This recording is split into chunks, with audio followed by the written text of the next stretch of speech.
Shadow Secretary of State Sue Hayman. Thank you, Madam Deputy Speaker. And can I join the Secretary of State in his words of support for all those working in the fishing industry? It is very important that we recognise that. But coming to the bill, Madam Deputy Speaker, amidst all the ongoing chaos that we've seen over the Brexit negotiations, ministers have consistently identified leaving the common fisheries policy as one of the few areas where the government's deal can deliver. And in publishing the White Paper in July, the Environment Secretary said that outside the common fisheries policy, we can take back control of our waters and revitalise our coastal communities. He's also on record as having said that the day after we vote to leave, we hold all the cards and we can choose the path we want. I intend to set out why this bill and the current approach to negotiations being pursued by the government will not, in our view, revitalise our left-behind coastal towns that have been hit hard by years of Tory austerity, and why, having heard the Secretary of State outline his position just now, I'm even more convinced that only a Labour government can secure the twin goals of a healthy marine environment and thriving coastal communities. The Honourable Lady explained to me why my late husband suffered financially quite considerably for 12 years under a Labour government if she is now blaming Conservative austerity. I've witnessed it myself. Can she explain why she's not admitted that and apologised for it?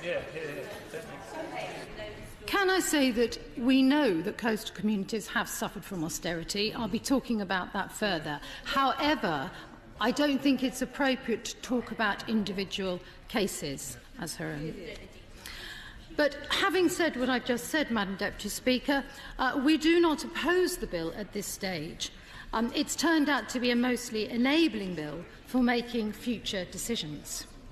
However, it is clear that the government has some way to go before that we can all be satisfied with what is before us today. So I hope that ministers will reconsider parts of this legislation in order that we can reach a consensus on the direction of travel. We intend to bring forward a number of key amendments at committee stage to make those improvements. But looking at quotas, which has been discussed, the Secretary of State talked about the need to revitalise coastal communities because coastal communities have been badly let down by successive Tory governments and the 8 years of austerity. I represent a coastal community myself and have seen that damage firsthand. They have been starved of investment. They have reduced services due to local government cuts, lower wages and stalled economies. So if we look at the 98 local authorities that are on the coast, 85% of them have pay levels below the UK's average, and the government has to date done nothing to address this. Labour believes that well-managed fisheries and sustainable fishing practices can help reinvigorate many of these communities.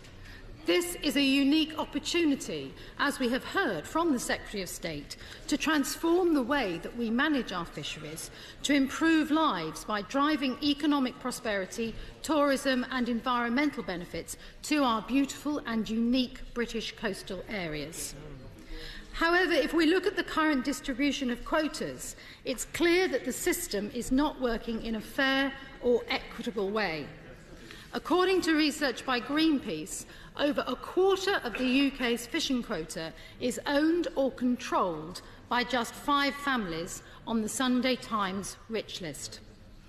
We are well accustomed to hearing about taking our fair share of quota at the European level, but many in our coastal towns and smaller fleet want to know when they will get their fair share of the existing national quota.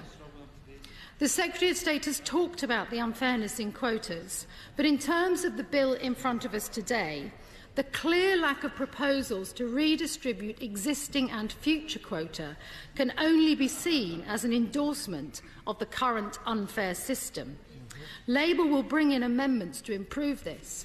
thinking of what the Secretary of State has said earlier, will he support us in those amendments? Recreational fishing also has an important role to play in the development of our coastal towns. The Angling Trust believes that many towns could prosper by attracting anglers who travel right across the UK and from overseas to take advantage of top-class angling in healthy, well-managed waters.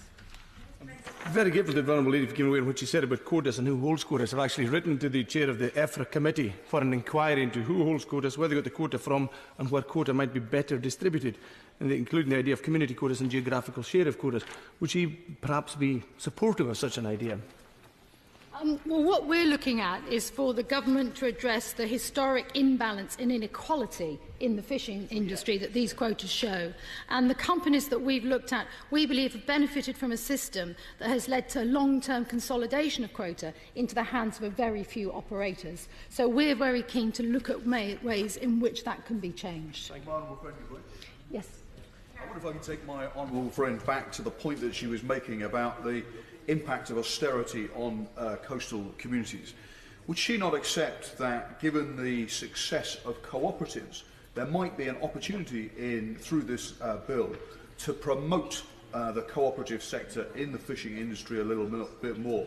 Not least because one of the great things about cooperatives is that the surplus they generate stays within the local community.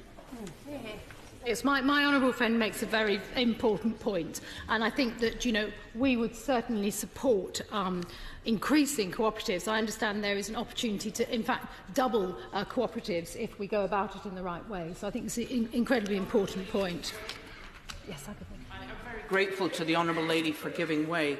Obviously, she's talking about coastal communities, but does she recognise, as unfortunately I was unable to make the point with the Secretary of State, that in actual fact processors will not have a bonanza, because if they are trapped having to pay 11 to 12% to land filleted and processed fish into Europe, but can land their fish directly to fish processors in Poland, in actual fact, harbours, markets, ice producers and processors will crumble. And certainly the fishing associations on my coast do not support the Scottish Fishing Federation. The Clyde Fishing Association and Scottish creel fishermen are not happy with this notion that all Scottish fishermen support Brexit. They don't. Absolutely. Yeah. Yes, it is a very important point about processors. I have a processor in my own constituency, so I fully understand her concerns. What we want to see is more British fish landed in British ports, and that's the... Yes? Is starting to make a good case for recreational angling before she was dragged away by colleagues who wanted to talk about commercial landings. Recreational angling accounts for about 2 billion into the economy, whereas commercial fishing accounts for about 200 million. If you want to maximise the if we want to maximise the UK's fish stocks, Madam Deputy Speaker, as I'm sure you do, then we need to focus on recreational angling, and we need to focus on the value of recreational angling, and we need to have fish species that are largely kept back for recreational anglers. Thank the honourable gentleman for that very well made point, and yes, I would support exactly what he's saying. And we know that the Secretary of State also recognised in his speech the importance of recreational angling. So if we are to achieve the goals that we're talking about, can the Secretary of State confirm that he intends to bring forward future measures to support recreational sea angling? And if so, would he be able to provide us with some details on these plans today? And ministers, when questioned about their support for smaller-scale fishing communities, often point to the Coastal Communities Fund. Members may be interested to know that in response to a parliamentary question asked by my honourable friend, the member for Halifax, it was revealed that only about 6% of the fund has been awarded to the fishing sector to date. If the government really thinks that fishing is the lifeblood of coastal communities, why does it not back this up with the funding that the industry so desperately needs? And why does the... Yep. I'm listening with great interest to what the Honourable Lady is saying, but I'm finding it very difficult to reconcile the issue of fishing generally with the demise of coastal communities. Does she not agree with me? Just as in rural areas, it's not just about those issues surrounding agriculture and fishing. Indeed, tourism, lack of a manufacturing base, all these, a brain drain, all these issues are contributing to a decline in coastal communities. And when I take, for example, in the Honourable Lady's own constituency, Flimby, for example, any increase in the fishing industry will not help that particular village. And it's more of a greater package than just additional resources being given to the fishing industry that she seems to be advocating. Well, of course, any kind of regeneration needs to cover a number of different areas. But we know that fishing would regenerate many coastal communities if we were able to land more fish into British ports, if we were able to change quotas. The Secretary of State himself has said that we have a huge opportunity here to regenerate our coastal communities through investing in fishing. But obviously, you have to have other funding in as well, which is why I mentioned earlier about the importance of tourism, for example. So, turning to trade, Madam Deputy Speaker, I understand that around 80% of what we catch we export, and 70% of the fish that we eat we import. Yet in the bill there is no mention of trade, of customs or of tariffs. And Labour's commitment to membership of a customs union would reassure both processors and catchers that they could invest in their industry, safe in the knowledge that they would have tariff-free access to the European markets. I also wanted to talk briefly about the marine environment. We, on this side, welcome the language in the bill about reducing the environmental impacts of fishing. But the bill only provides a vague future framework and does little to explain exactly what this would look like. Would my honourable friend give way on that point? I thank my honourable friend, and she's absolutely right about marine environment. She knows that the EU banned electric pulse fishing and then gave a derogation for 10 years for Dutch boats, I think 100 boats, to carry on with it. This really is ruining the ecosystem, and it's not in the bill actually to ban it. Is this something that my honourable friend might put into the committee stage? Yeah, should be. Yes, my honourable member makes an excellent point, and this is absolutely something that we're looking at committee stage. Yes, I can confirm that. So what we're asking for is more detail about discard charges, as well as the environmental and sustainability objectives around maximum sustainable yield fisheries management. Labour would go further on environmental protections than that outlined in the bill, and we would categorically oppose any move away from a science-led, ecosystems-based approach. As my honourable friend, the member for Pontypridd, mentioned, there's only a vague reference to MSY in the bill and no clear roadmap as to when and how this can be achieved. So we'd like to know, are ministers still committed to this as we leave the EU?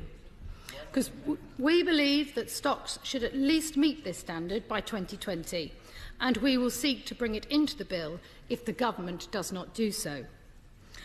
Can I also ask if the Secretary of State will be able to respond to the concerns of environmental groups such as Sustain, who are worried that the bill's objective to gradually eliminate discards is far weaker and slower than the EU's commitment to end discarding completely within a set deadline? This is an important point, Madam Deputy Speaker. So, yes. Reassuring to the House to know that the opposition shares our disdain for the common fisheries policy, which has allowed foreign potentates to devise a policy, paradoxically, which is simultaneously bad for fishermen and bad for fish.